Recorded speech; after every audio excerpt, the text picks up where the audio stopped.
Okay, so now that I've spoken about arts, the education, and government, I'll speak about religion. And I know this is a very sensitive topic, but I would rather spread the truth and help awaken people than kowtow and cater to the powers that be and spread nonsense about what they want you to believe. If I came to you and said, would you support an institution that supports child molestation?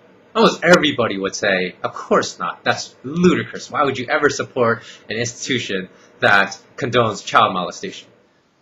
Now, if you look at it on the surface level, the Vatican is an institution whereby the man with the highest position of authority within that institution, the Pope, actively shelters priests that are known pedophiles. And instead of actively prosecuting them and ensuring that they spend a considerable portion of the rest of their lives in jail as they should be, he protects them by basically shuffling them to a different church in a different country or even a different church within the same country. I know a lot of you are going to say, wow, that's really harsh to say that the Vatican condones pedophiles. And let me make it very distinct here. I'm not saying Catholicism condones pedophiles because I don't believe that at all. But I do believe that the Vatican condones pedophiles. I know that there are a lot of religious leaders out there that will attempt to twist my words, to twist my message. So let me be crystal clear about what I'm saying.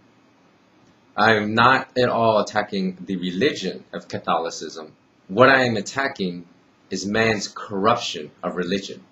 Just as I have attacked man's corruption of academia, and just as I've attacked man's corruption of the arts, and man's corruption of politics. You may say that the Pope does not condone pedophiles because he has apologized publicly, and more recently because of the increased intention and the increased the number of priests that have been found guilty of being pedophiles within the Catholic Church. Remember, all throughout this video, I've been saying you have to be very wary because there are leaders across every element of society that are wolves in sheep's clothing.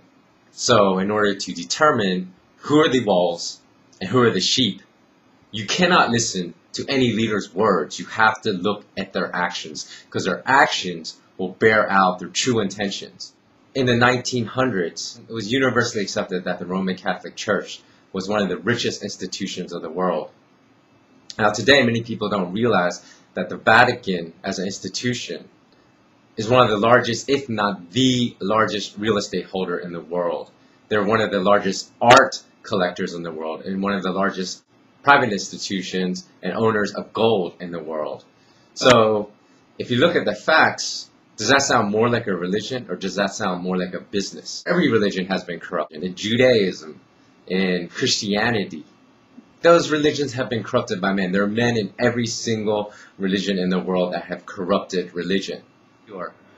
And you always have radicals and you always have moderates in every religion. So radical Christians are just as dangerous as radical Muslims. But yet, you know, if you look at the moderate Muslims, the moderate Christians, the moderate Jews, the moderate Catholics, then, you know, you will see religion in its purest form. So again, this is the dumbing down even of religion, right? Religion has been dumbed down so that people do not think for themselves to form their own conclusions. They basically just say, hey, here's a person that's a religious authority, here's a person that's a political authority, and I am blindly going to believe whatever they say. Okay, so why is all this stuff important? Here's what it comes down to. If you cannot free your mind from the mountain of propaganda that assaults you every day, whether it's religion, politics, education, the arts, you'll never be free. So forget about even the monetary enslavement that's imposed upon us by central bankers through the false monetary system. It's more important that actually you are able to critically and independently think for yourself so that you can be free. So let me review with you real quickly why I wanted to address the subject of religion in this video, because I know it's a very sensitive topic and maybe one that may put off some people. But the reason I want to address it is because typically most people think of religion as being an element of society that's uncorruptible, that's very pure. And actually I agree that religion at its core, you know, whether it's Judaism, Christianity, Hinduism, Buddhism, or Islam is very, very pure. However, if we can realize that every religion, no matter what religion in the world it is, has been corrupted by man in some regard, and I guarantee you that every religion has been corrupted by men that are in very prominent, powerful positions within that religious organization, then perhaps it will make it that much easier to understand there's no way the financial system and the monetary system has not also been corrupted by man. So if I failed to show you how man has dumbed down academia, has dumbed down the arts and music, perhaps my segment about religion will have achieved this effect. So let me just leave you with this one quote from Buddha. He said, "Do not believe in anything simply because you have heard it. Do not believe in anything simply because it is spoken and rumored by many. Do not believe in anything simply because it is found written in your religious books. Do not believe in anything merely on the authority of your teachers and elders. Do not believe in traditions because they have been handed down for many generations. But after observation and analysis, when you find that anything agrees with reason and is conducive to the good and benefit of one and all, then accept it and live up to it." So I find it incredulous that you can probably find Buddhists, and you will likely find Buddhists that will act a certain way, behave a certain way, because they said, well, Buddha said to do it. Even though, Buddha's given this quote that don't follow anything I say just because I said it. And that, again, is just an indictment of the fact that the dumbing down of society by the elites and those in control of religion, politics, the arts, and education, that they have been so successful as far as to be able to brainwash us. If you think about it, there really is absolutely no reason why we have to subject ourselves to the totalitarian nature of governments and bankers. There's no reason why we can't pull ourselves out of their influence and away from their influence and basically formulate a society how we want to formulate a society. In conclusion, whether you disagree or agree with anything I've said in this 5-part series, I always want to encourage all of you to remember that we always have a choice. So we don't have to, it is a choice if we continue to subjugate ourselves to the belief systems and the thoughts that the powers that be have instilled in us through various institutions of academia, religion, arts, and politics. Now, leaders and false demagogues, which the world is certainly full of, will carefully select their words and always appear to be saying the right things, like, we care, and we know that a lot of you are suffering. We're doing the best we can. We're on your side. We'll be with you every step of the way to help you out.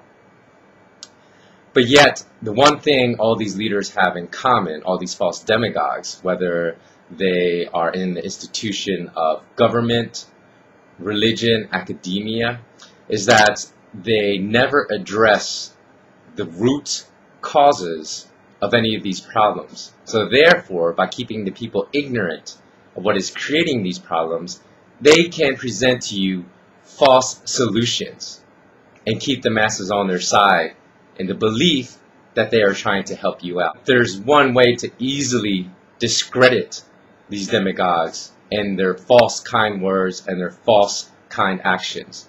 And that is merely to see if the actions and the solutions that they present to you actually resolve the situation and make the situation better.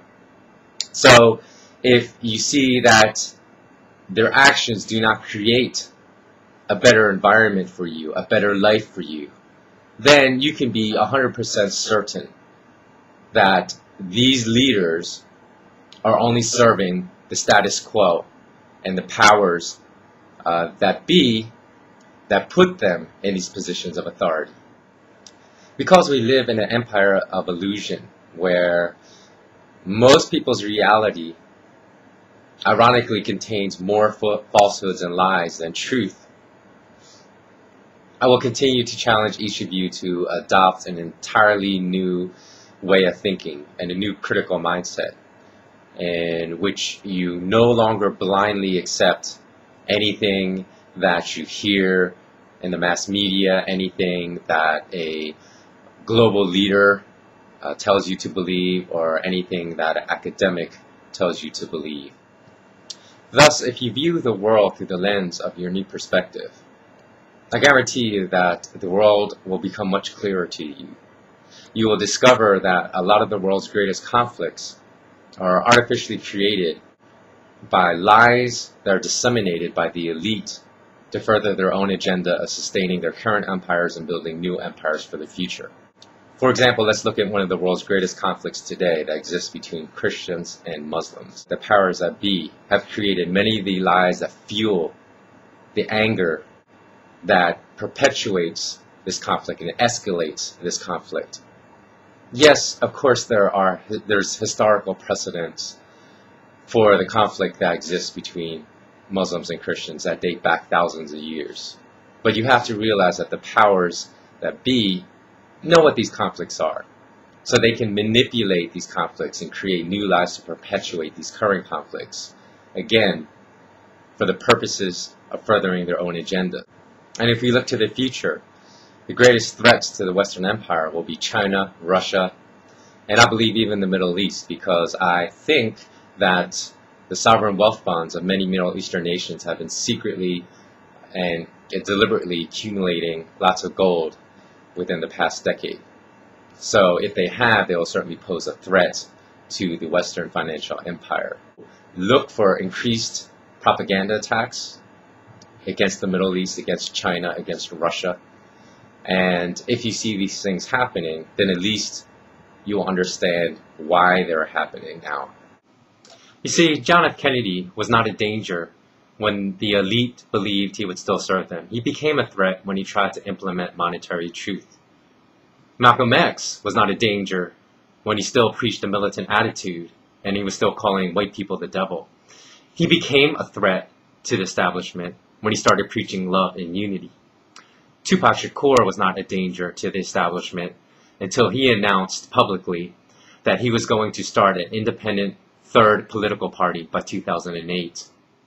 To say that a gold standard cannot be implemented because gold would have to be revalued at $20,000 an ounce or perhaps even more to put the world's monetary system back on a gold standard is an empty argument. Do central bankers ever state that they will not create more money out of thin air because they have already devalued the US dollar by more than 95%? Of course not. So they twist reality and sell to the masses lies as truth. So truth and unity are the most dangerous elements to those in power. As a final message, I hope that everyone that watches these videos spreads truth and unity. If my videos have inspired you to at least think about your belief system and to perhaps retest it and establish the fact that your belief system is valid and credible, then please pass on this video series to your friends and family. Because the more people we can awaken with the knowledge of how the system works, the easier it will be for all of us to implement freedom in the future. And also remember that in all 5 videos, if you look at the video description down below, you will find a link to download my book, The Golden Gift, for absolutely free. So thanks for watching and take care.